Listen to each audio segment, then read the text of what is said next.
This is the mythical age, when the world was created by the god of creation. There existed two warring tribes of gods, the Fabar and the Danon.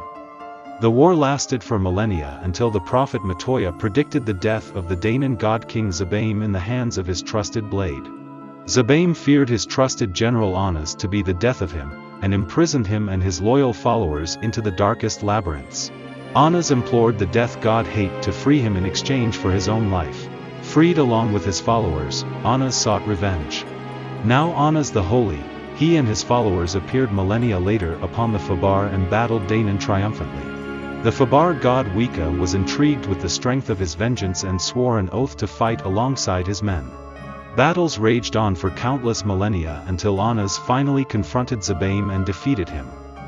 While Wika sought the head of Zabame, Anas wished the Danon god king pay for his misdeeds and immortalized Zabame's body, transforming it into a great land and named it Ivalice. They then became known as Occuria, and ruled over the land. In Ivalice, an invisible energy called mist floats in the atmosphere. They created Nethicite, a being that could store mist, and bestowed wisdom upon prehistoric humans. Furthermore, they created various things and created the world just like the creator god. But, as humans gained wisdom, they gradually began to fight and destroy the world. Each time this happened, Occuria would punish and purge humans, and reset the world.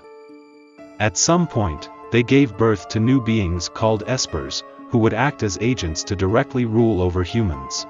But, over time, the Espers grew increasingly powerful and began to rebel against their creators Occuria. The conflict between Occuria and Espers escalates into a great war, beginning the Millennium War.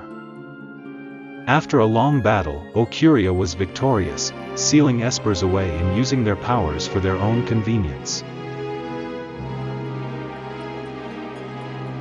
Occuria are truly godlike beings, but they are just one race that lives in Ivalice. Still, Occuria have an almost infinite lifespan and possess a wide range of powers and knowledge, making them a race that stands out among the many others. Afterwards, Occuria suddenly retreated to the isolated city of Gilvagan, disappearing from history and being forgotten by its people. With its ruler suddenly gone, Ivalice entered a period of chaos. Eventually a prophet named Kiltia appeared and founded a new religion called the Light of Kiltia, which he later spread throughout Ivalice. After Kiltia's death, a temple was built at Imptibaramasius, where he had been active, and it remained as a sacred city for future generations, governed by the High Priest, who is the supreme leader of the Light of Kiltia for each generation. In a world of war, the High Priest of Light of Kiltia signed non-aggression pacts with various nations, and Baramasius was regarded as a holy place that did not belong to any one place, and it maintained its independence.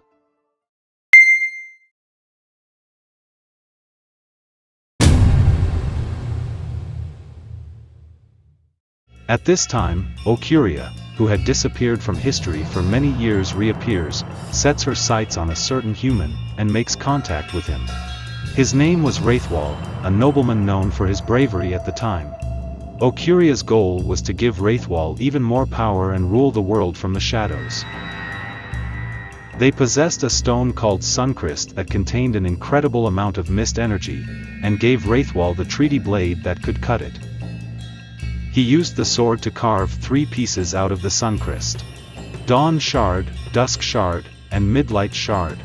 These 3 stones contained vast amounts of mist, the energy of this world, and were called Nethicite, the most powerful of all magic stones. A single tiny Nethicite has the immense power to destroy an entire country. Its raw stone, Suncrest, is a gigantic Nethicite, and contains immeasurably powerful energy. Also, if Suncrest is destroyed, Nethicite will lose its power and become unusable. But, destroying Suncrest is not easy. Suncrest is hidden in a secret place that is not easily accessible to humans, and no one even knows of its existence. Even if you could reach it, the seal is so strong that it can't even be scratched with normal weapons. Raithwall obtained the treaty blade and 3 Nethicites, divine relics of great power. He then used them to conquer and unite all of Ivalice. Raithwall unifies the land of various nations into the Federation of Galti and reigns as its master. He was later said to have been brave, well-liked, and a man of great character. Ivalice was stable after he unified it, and peace was maintained even after his death. After Raithwall's death, the 3 Nethicites were passed down to his 3 sons. The eldest son took over the Dawn Shard, second the Dusk Shard, and third the Midlight Shard.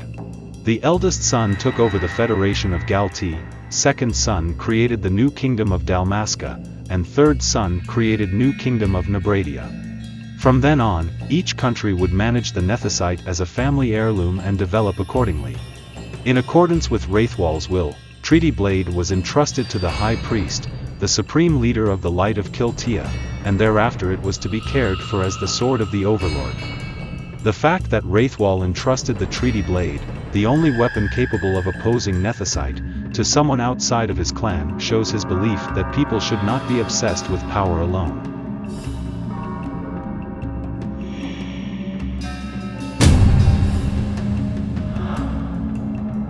One day, the main house of Raithwall, which rules the Federation of Galti, falls. This leads to a turbulent time for Ivalice. One of the inherited Nethicites, the Dawn Shard, is sealed away in the tomb of Raithwall. Dalmasca, founded by Raithwall's second son, and Nabradia, founded by his third son, both became independent nations. Elsewhere, Archadia was founded in the east and rapidly expanded its territory through aggressive military invasions. Rosaria, a great power comparable to Archadia, was born in the west. Although Dalmasca and Nabradia are located between 2 great powers, they did not use Nethicite for hundreds of years. Gradually, its original purpose was forgotten. It was kept as a national treasure, a symbol of the royal family.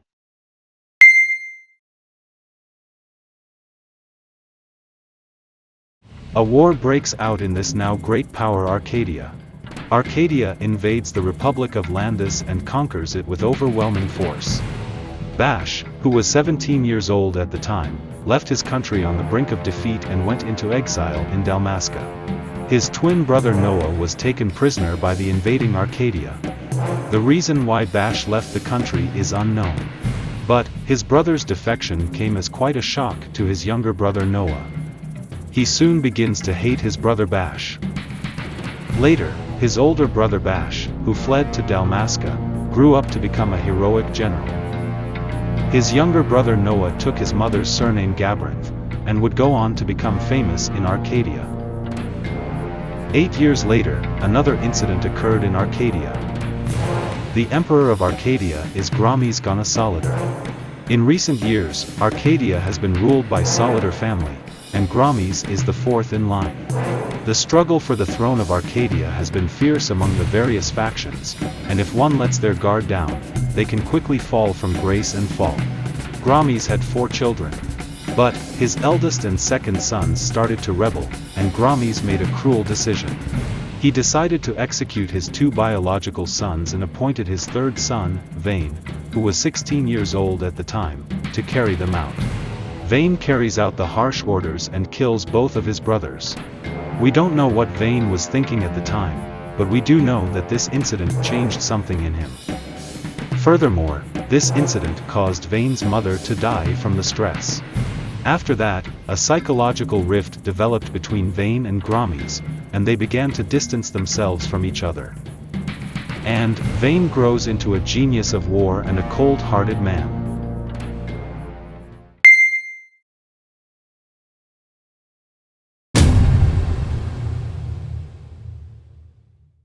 Five years after the events of Archadia, a heretic emerges from within the Occuria, a clan that hides and rules the world from the shadows. His name was Venet, and he was a young heretic of Occuria who questioned and rebelled against the ways of Occuria, trying to dismantle it. He had doubts about the way they felt they were indirectly ruling the world by simply giving people the powerful Nethicite without doing anything themselves, and so he began to take action on his own. He comes into contact with a man who accidentally wanders into Gilvagan, a genius scientist called Dr. Sid. Venet tells Sid about the existence of Occuria, Nethicite, and more, and Sid is shocked to learn a truth that will completely upend the world. learning that the entire history of humanity up to this point has been created by Occuria. Cid and Venet vow to break free from Occuria's control and take history back into human hands, and to overthrow Occuria. By the way, since other people can't see or hear Venet, Cid becomes known to those around him as a weirdo who talks to himself. Cid develops weapons in Archadia's laboratory, but using his genius mind, he plans to artificially create Nethicite. At the same time, another big event happens to Cid. His 16-year-old son, Famran, has disappeared from home. Cid appointed Famran as judge, a senior knight of Archadia, and sought to raise him to be a hero who would create a new history. Judges are senior soldiers with great authority in Archadia. They are soldiers who also act as guardians of the law. Above the many judges, there are 18 judge masters who have even greater authority and have the privilege of single-handedly making decisions on everything from arresting suspects to executing them. The actual command of the judge system is held by the Solidor family of Emperor Gramis, and the system can be thought of as the Solidor family's personal guard. Cid's son, Famran, quit his job as a judge and suddenly disappeared. Fed up with the pressure of his father's expectations and his father's maddening devotion to his research, Famran ran away in search of freedom. He then changes his name to Balthier and becomes a sky pirate, traveling around the world in an airship, a symbol of freedom. Cid is shocked by his son's disappearance, but he throws himself into researching artificial Nethicite to fill the void, and eventually meets someone. It's Vaan, the son of Emperor Gramis. Cid tells Vaan the truth about the world he has known, and introduces him to Venet of Occuria. Vaan agrees with Cid's goal of taking history back into human hands, and the three share the same fate. Cid, who was unable to understand his own son, and Vaan, who had a rift with his own father, ironically build a strong relationship of trust.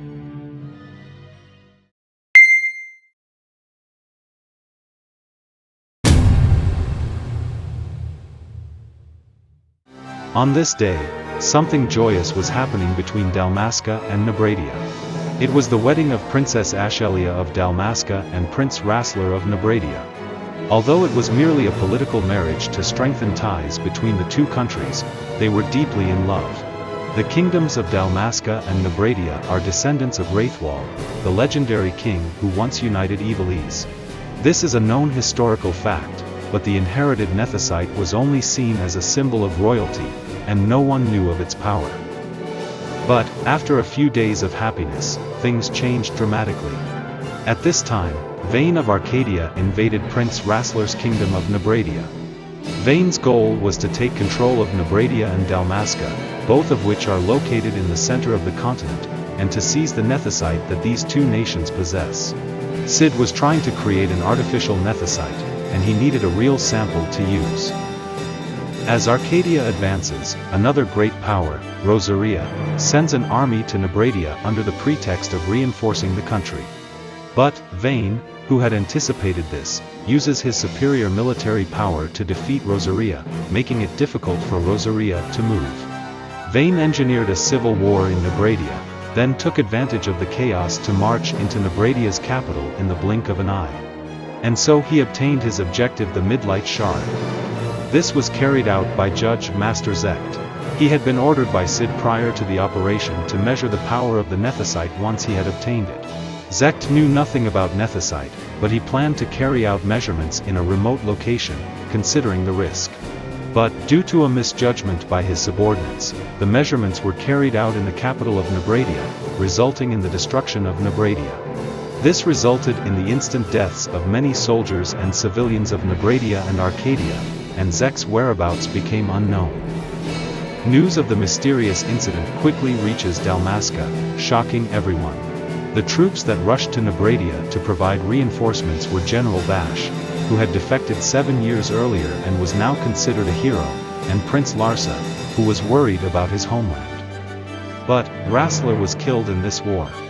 As a result, the kingdom of Nabradia, which had existed for over 700 years, came to an end.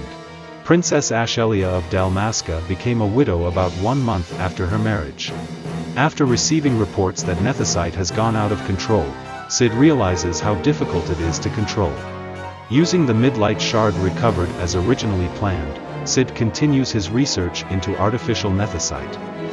Dalmasca also lost many soldiers in this battle, and would have been in big trouble if Archadia had advanced. But, the Arcadian commander Vaan, deliberately did not advance on Dalmasca. Vaan feared that Dalmasca's Nethicite would be lost in the war, and he also wanted to occupy Dalmasca with minimal damage. The destruction of Nabradia was unexpected even for Vaan, but he analyzed the situation and formulated a strategy for the future. Vaan urged Dalmasca to surrender, and King Raminus had no choice but to accept.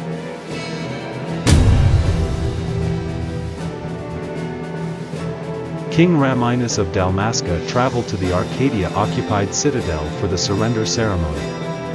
But Vaan has a further plan.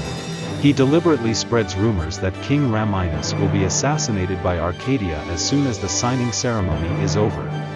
He purposely spread these rumors to lure out Bash, the hero of Dalmasca, and other generals who were ardent in their cause. The key to this plan is Bash's twin brother, Gabrinth. The plan was to capture Bash as he burst in, and have his brother Gabrinth pretend to be Bash, killing the king in front of witnesses. They would frame Bash for all the crimes and make him a traitor. That way, the king of Dalmasca would disappear and Hero would fall from grace without the Archadia having to get its hands dirty. The Archadia would then be able to control Dalmasca with ease. It was a truly genius plan, but Vaan had another goal in mind. If the king is killed, Princess Ashelia will be next in line to the throne. The symbol of royalty, the Dusk Shard, is only revealed during the succession ceremony. That was Vaan's goal. Bash is captured and secretly imprisoned, while General Vossler goes missing. Rex is drugged and forced to testify that Bash assassinated the king, after which he becomes an invalid and dies. Everything was going according to plan, except for one thing that Vaan didn't expect. It's the disappearance of Princess Ashelia of Dalmasca. Vaan's original plan was to manipulate Ashelia from behind the scenes and effectively rule Dalmasca. But, with Ashelia gone, he decided to take action. Now that Ashelia has disappeared, she likely seeks help from a friendly nation, Biwerba. Thinking this, Vaan pressures Ondor, the ruler of Biwerba, to make a declaration. Bash, the traitor who murdered the king, was executed, and Princess Ashelia committed suicide in despair. Further resistance was pointless, and Ondor called on Dalmasca to surrender to Archadia. This was the final push, and Dalmasca, now without a ruler, was destroyed. Ondor gave in to the pressure and made a false declaration, exposing his weakness to Archadia, and from then on he began to supply Archadia with magicite, the material used to create artificial Nethicite.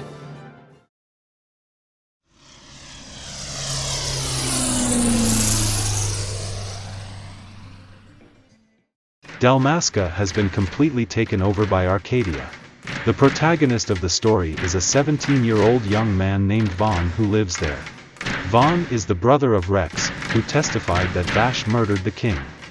Bash's treason meant that the soldiers who accompanied him were also considered guilty, and Rex was also denigrated as a war criminal who had betrayed his country. Vaan believes his brother is innocent and hates Bash and Archadia, but spends his days in emptiness that can only be relieved by pickpocketing Arcadian soldiers. Vaan has a friend named Penelo. They both dream of becoming sky pirates one day and flying freely. One day, Vaan takes office as ruler of Dalmasca and gives a speech to the citizens. Vaan proclaims that the Dalmascan royal family is fallen, and that Archadia will now rule Dalmasca. However, Vaan's words, which show his respect for the people of Dalmasca, resonate with everyone, and his speech successfully dispels any resentment among the invaded people.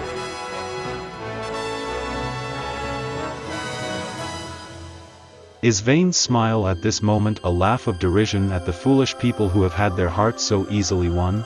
Or is it a smile of relief, as he truly cares for the people who have become a part of Archadia? Depending on how you interpret it, your impression of Vaan will be greatly different. Vaan's 12-year-old brother Larsa was also present at the ceremony. In addition, in Archadia, there is a powerful group of old people called the Imperial Senate who are trying to seize real power in place of the Emperor. Larsa accompanies Vaan to the ceremony because he respects him, but he also has another reason for accompanying him. Larsa had heard from the Imperial Senate that Vaan was conspiring with the scientist Sid to plot something. Larsa was given a prototype of an artificial Nethicite as evidence, and accompanied he to the ceremony to verify its authenticity. The current emperor, Gramis, has only a short time left to live due to illness. The Imperial Senate is aiming for real power when the next emperor ascends to the throne. If Vaan were to ascend to the throne, the Imperial Senate would likely lose its power. To prevent this from happening, they want the young Larsa to take the throne so that they can control he from behind the scenes and effectively seize real power. To that end, the Imperial Senate is cleverly manipulating Larsa to find Vaan's weaknesses. Vaan watches the speech with mixed emotions and comes up with a small plan of rebellion against Archadia. His plan was to take advantage of the relaxed security during the ceremony and steal some treasure. He successfully infiltrates the place, and accidentally obtains the Dusk Shard. At that moment, a man named Balfleer appears and proclaims himself to be the protagonist. Balthair was now a well-known sky pirate alongside his partner Fran. Like Vaan, he had heard that security was being relaxed and had infiltrated the palace in search of treasure, but he knew nothing about Nethicite. We can also surmise that when he calls himself the protagonist, it is not because of a strong desire for self-expression, but rather as a way of affirming himself for having run away from the established path. At the same time, another force begins fighting Archadia. It's a liberation army made up of militias trying to liberate Dalmasca from Archadia.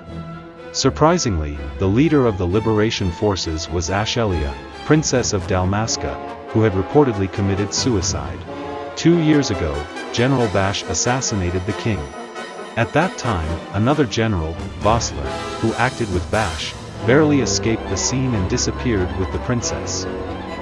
After their disappearance, the two formed a liberation army and waited for an opportunity, but they took advantage of the chaos at the ceremony to plot to assassinate Vaan. But, this was a trap set by Vaan. Vaan had deliberately spread rumors that security would be relaxed, so that he could catch the rebels in one fell swoop if they launched an attack. Balfleer and Vaan get caught up in the incident and attempt to escape, but the power of Nethicite causes their motorcycle to stop and crash. They take refuge in an underground passage and meet Ashelia. Her once gentle smile was gone, and she was now a warrior hell-bent on revenge. Nethicite responds to a desire for power, but glows faintly in response to Ashelia's intense resentment. But, the group is captured, Ashelia is taken away, and Vaan and the others are imprisoned.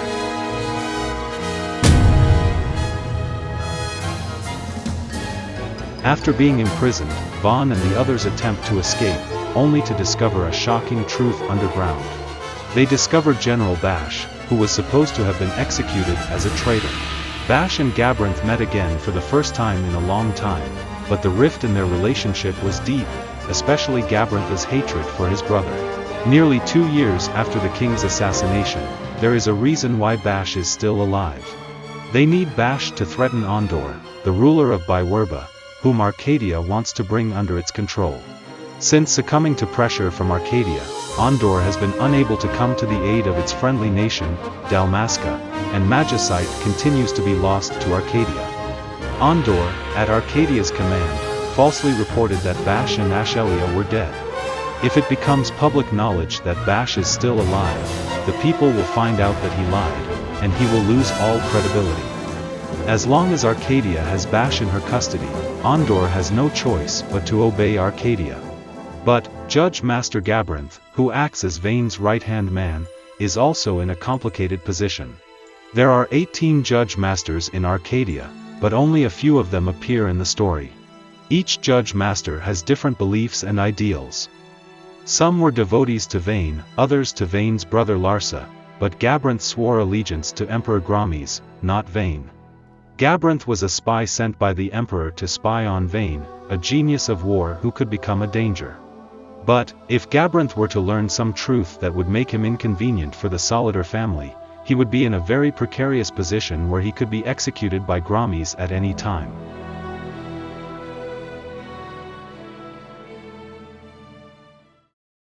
As soon as Vaan sees Bash, he shouts at him, "You traitor to the country!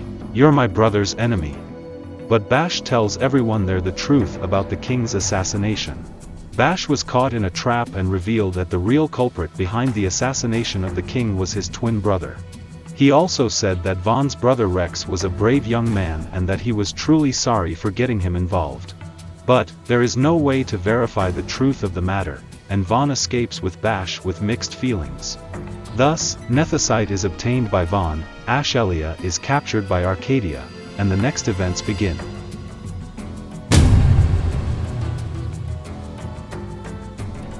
After the group safely escapes from the prison, Vaan witnesses Bash's honesty and gradually begins to trust him. When Vaan's childhood friend Penelo is kidnapped, the group heads to the aerial city by Werba. Vaan wants to rescue Penelo, Bash wants to talk to Ondor, whose true intentions are still unclear, to get his help in rescuing Ashelia, and Balfleer can't just leave Vaan and the others alone. Each of them has their own motives when they arrive in Werba. At this time, Vane's younger brother, Prince Larsa of Archadia, was also visiting the country. He had come here to prove his brother Vane's innocence, as he did not believe the rumors that his brother Vane was secretly smuggling magicite from Werba and manufacturing artificial nethicite. He has no choice but to investigate on his own, but deep down he feels uneasy. He then comes into contact with a group of Vaans who seem to be up to something, and although he has a vague idea of their true identity, he decides to join them. But, an investigation found that what the Imperial Senate had told him was correct. Larsa was a rare member of the Archadia royal family, he was honest and kind, and truly cared about his people. He was trying to determine the merits of what his respected brother was trying to accomplish. Vaan and others also meet Ondor, the ruler of Werba, to learn more about his character and the truth of the incident. He was a shrewd man who could be called a cunning politician. While he was being used by Archadia, he was also secretly providing large amounts of funding to anti-Archadia organizations around the world. While pretending to obey Archadia obediently, he skillfully led the Vaans to the Arcadian battleship where Ashelia was being held under house arrest.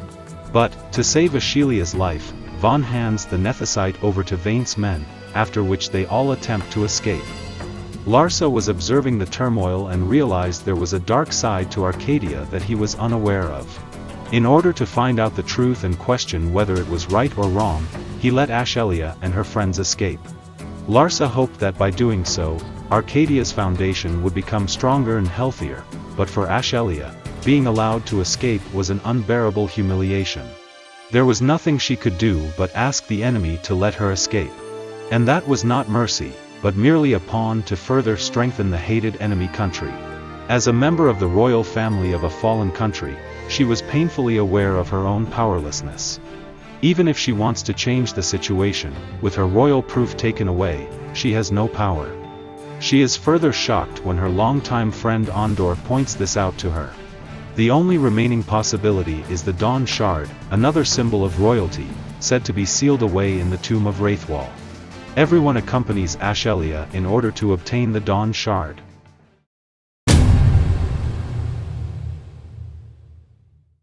They successfully obtain the Dawn Shard from the tomb of the legendary King Raithwall, but as if they knew this was coming, the Arcadian army appears.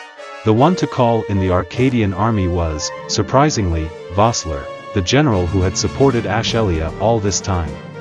He believed that Archadia had no chance of winning, and made a secret deal with the Archadia to restore the kingdom of Dalmasca and have Ashelia succeed him to the throne in exchange for Nethicite. It was all for Dalmasca and Ashelia, that's what he wanted.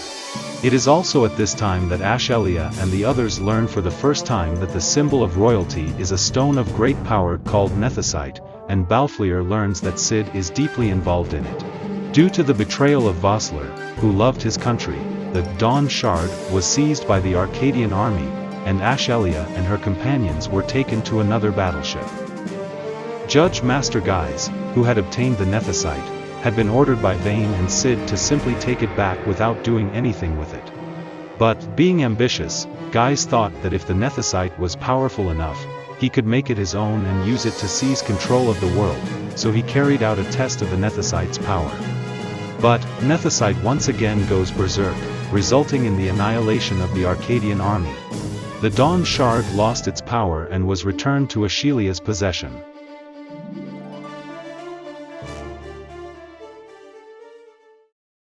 This incident caused a great loss of military might for Archadia, which was seen as the fault of Commander Vaan, and the Imperial Senate seized the opportunity to hold Emperor Gramis responsible. Gramis was faced with a choice: step down as emperor himself, or force Vaan to resign and fall from grace. Meanwhile, Ashelia, having witnessed the power of Nethicite, became convinced that this was the force that could potentially defeat Archadia. They become anxious, thinking that Sid, presumably, is already developing a similar artificial Nethicite, but they also feel a sense of crisis as Ashelia rushes to obtain the power of Nethicite. As they investigate Nethicite, Prince Larsa of Archadia appears again. The world situation was changing rapidly and Larsa needed Ashelia's help.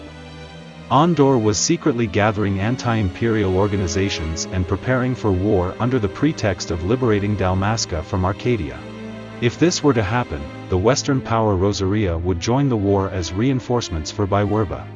If this were to happen, it would escalate into a major war involving the whole of Ivalice. To prevent this, Larsa came up with a plan. He would meet with the High Priest of the Light of Kiltia, the religion that rules over Ivalice, and have Ashelia reinstated to the throne, and rebuild the kingdom of Dalmasca. He would then appeal to Dalmasca and Archadia for friendship, and ask Biwerba for a ceasefire. This would mean that Biwerba would no longer have an excuse to start a war, and Archadia would be open to peace. Ashelia was outraged at the idea of Dalmasca and Archadia becoming allies. But, if she rejected the idea, Dalmasca would be the battlefield, and she had no choice.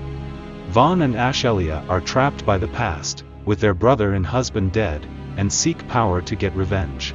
But, they wonder if their revenge is the right thing to do to break the curse of the past.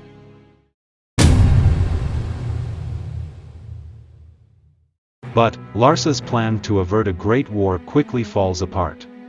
Meanwhile, Vaan, in a dire situation, approaches his father Gramis with a terrifying proposal.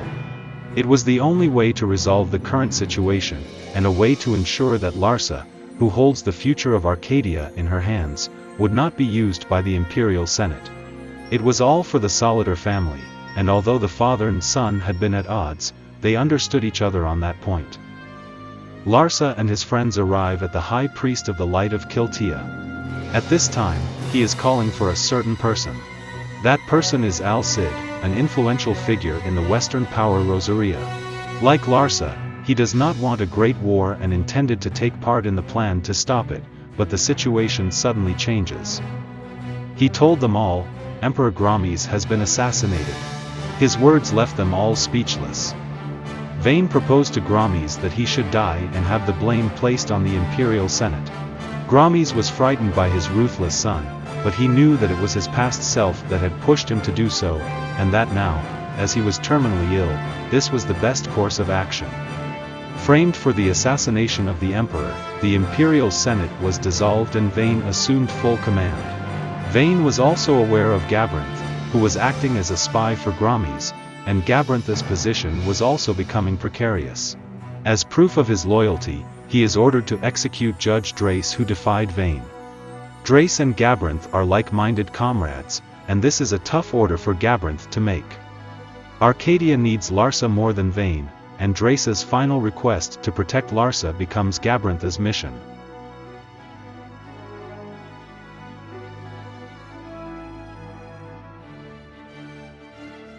With Gramis dead, Larsa's hopes were dashed. Vaan, who had succeeded him as emperor, wanted war, and had already assembled his main fleet and prepared it for hostilities. Upon learning this, Ashelia becomes anxious, and her desire for greater power grows stronger. The High Priest takes Ashelia to the place where the treaty blade, entrusted to Raithwall, is sealed away, so that she can determine for herself whether her ideas are correct. They obtained the treaty blade, but in the meantime, Archadia attacked Baramicius, killing the High Priest. The Judge Masters now had the completed artificial Nethicite implanted in their bodies, giving them superhuman powers, and there was no time to waste. By killing the high priest, Vaan gave the nations a justification to go to war, making the Great War inevitable. It was a sign of his confidence that the war could be won, and that all preparations were in place. With the path to peace now blocked, Ashelia has no choice but to wield the treaty blade and destroy the Nethicite that Cid possesses. She wondered whether to destroy Nethicite or to seize it and use its power to get revenge on Archadia. Balthair confessed to her the story of his and Cid's past, and advised her not to become obsessed with great power. He thought he had escaped from his father and gained his freedom, but before he knew it, he was chasing Nethicite just like his father. They then infiltrate Cid's laboratory in Archadia, right in the heart of enemy country.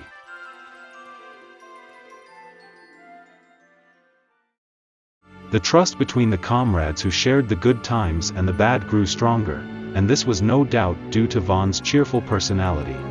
Vaan has come to terms with his brother's death with a more positive outlook and is no longer obsessed with revenge as he was before. Ashelia was troubled seeing Vaan like that. When they infiltrate the laboratory, they find that a man named Redas has already entered. He is a sky pirate who suddenly appeared several years ago, and his true identity is shrouded in mystery. However, he knew Cid and Nethicite well, and tried to stop Cid's violent actions. At this time, Cid himself had the artificial Nethicite implanted in his body, and the normal crowds no longer existed. The Occuria heretic Venet also appeared for the first time, and Balthair was shocked to learn various facts about his father. Seeing Ashelia torn between power and revenge, Cid realizes that she could play an important role, and tells her of a place where she can gain even greater power, Gilvagan, where the gods, the Occuria, live in hiding. Redas has not yet revealed his true identity to Ashelia and the others at this time, but his true identity is Zect, the former judge master. 2 years ago, Archadia invaded Nabradia and performed energy measurements on the Nethicite they acquired there. At that time, the Nethicite's energy went out of control and Nabradia was destroyed, but it was Zect's forces that performed the measurements. At the time, he was simply following Vaan and Cid's orders, but his actions led to the destruction of an entire country. This weighed heavily on him as a great sense of guilt, so he later changed his name to Lettuce and secretly began researching Nethicite. Redas became convinced that Nethicite was the source of the incident, and feared that Vaan and Cid were still seeking dangerous powers, so he infiltrated Cid's laboratory.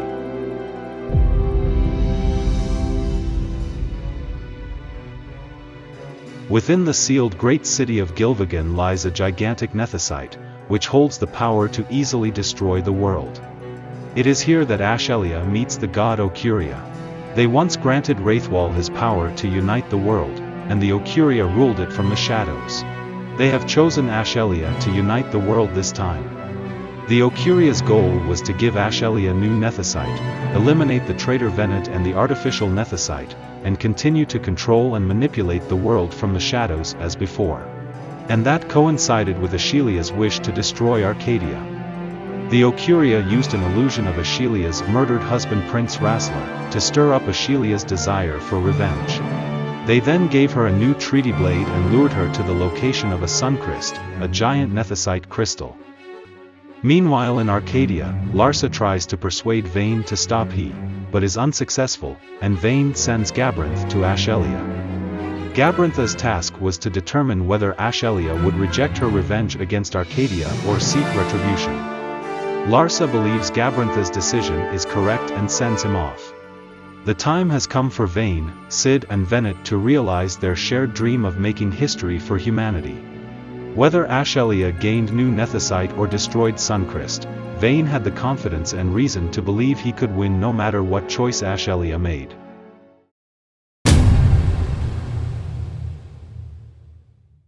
Ashelia and others arrive at the place where Suncrest is sealed away.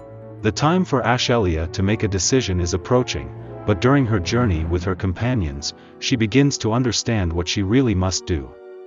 As Ashelia tries to make a decision, Occuria uses illusions of Rassler to relentlessly stir up her desire for revenge, and suddenly Gabrinth appears and confesses that he murdered her father King Dalmasca, and violently urges her to get revenge.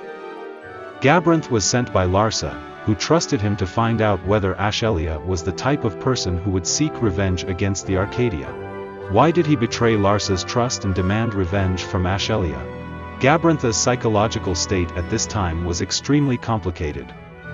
Gabrinth, who had been secretly watching Ashelia, sensed that she was close to destroying the Nethicite. His homeland had been destroyed by Archadia in the past, just like Ashelia's. Gabrinth was captured by Archadia and has since sworn his loyalty as a soldier, but deep down inside he still harbors resentment, and he feels irritated with himself for working as an Archadia soldier. As if to suppress those feelings, he has directed his resentment at Bash, who abandoned his homeland. Ironically, Ashelia's revenge was also Gabrinth's wish, and Vaan, who sent him, had predicted this would happen. If Gabrinth kills Ashelia, Vaan's obstacles will be gone, and if that doesn't work, Vaan will simply carry out his original plan. At that moment, Redis reveals his true identity and tells Gabrinth that nothing good will come from revenge. After hearing this, Ashelia makes a decision. She believed that the dead wrestler was not the kind of person who would seek revenge, and resolved to create a nation that did not rely on force, just as the kingdom of Dalmasca had never used Nethicite in the past, and resolved to destroy Suncrest. Gabrinth could not accept her answer, and so he faced off in a fateful battle with his brother Bash. At that moment, Cid appeared and called Gabrinth useless. Gabrinth had failed to protect Emperor Gramis, to whom he had sworn allegiance, and had betrayed Larsa, the hope of his comrade Drace. Cid dismissed Gabrinth, calling him a fool bound by the past and therefore unable to find his own beliefs. Meanwhile, Ashelia breaks away from her past, rejects Nethicite, and decides to destroy Suncrest, the source of Nethicite. This would weaken Nethicite and deprive Archadia of its trump card in the war, but Cid remained unfazed. What Cid and Vaan wanted was not the Suncrest, but the enormous amount of energy stored within it. But, the seal on the Suncrest can only be lifted by someone chosen by Occuria with the sword they gave them, so they led Ashelia here and tricked her into breaking the seal on the Suncrest. Just as they had planned, once the seal was released, Cid drew out a huge amount of mist from Suncrest. To stop it, they fought Cid and won. As Cid was dying, he and Venet expressed their gratitude to each other and gave his beloved son some encouragement in an awkward tone before disappearing. But, the release of the mist did not stop, and it was Redis who carried out the destruction of Suncrest in the midst of a raging storm. Offering words of atonement to the devastated Nabradia, he destroyed the Suncrest, the mist emission ceased, and he died. Vaan and others are heartbroken at the loss of their comrades, but the world situation is worsening and war is on the brink of starting. Ondor was gathering troops in preparation for war with Archadia, but a unit of Rosaria's army secretly infiltrated their ranks. These troops attacked Archadia on their own initiative, and a full-scale conflict was on the verge of beginning. Also, with the loss of Nethicite, it seemed that Archadia had no trump card left, but they had another trump card. It was activated by absorbing the mist released by Suncrest, but Vaan and Cid had planned this. With Reda's sacrifice, the amount of mist released was reduced to about 1 in 1,000, but Archadia still thought that this was enough power to win the war. Balflir decides to fight to atone for his father's mistakes, and Ashelia decides to fight to protect many people. Their resolve was shared by their comrades. Al-Cid, Rosaria's ally, schemed to hold up his country's troops, giving them time to invade, and they headed for the battlefield of Dalmasca.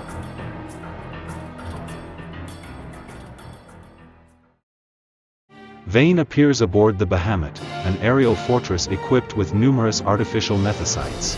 Ignoring Larsa, who tries to stop the attack, Vaan begins his bombardment, signaling the start of war. Vaan's way was to subjugate everything through force, and Larsa had no choice but to become more powerful if she wanted to deny that. It was all for the Solidor family and Archadia.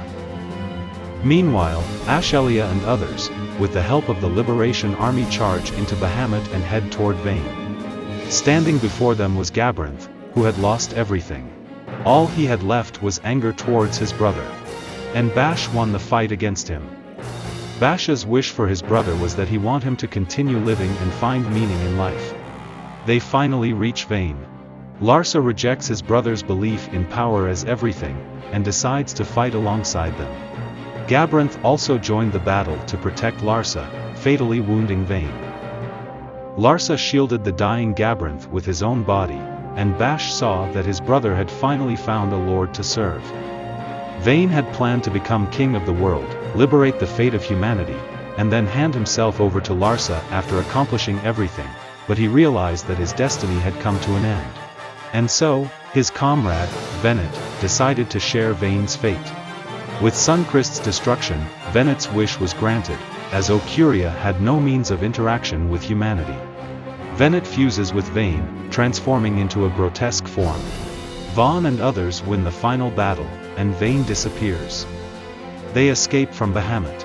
As Gabrinth lays dying, he entrusts Rassler to Bash, and Rassler and Ashelia as leaders of their countries called for a ceasefire between the two countries, ending the war.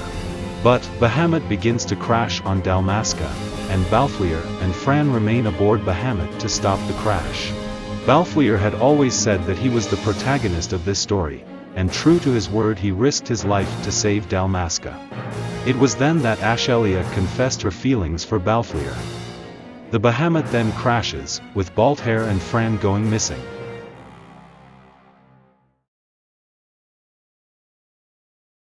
A year later, peace returned to Dalmasca, and Ashelia was crowned king.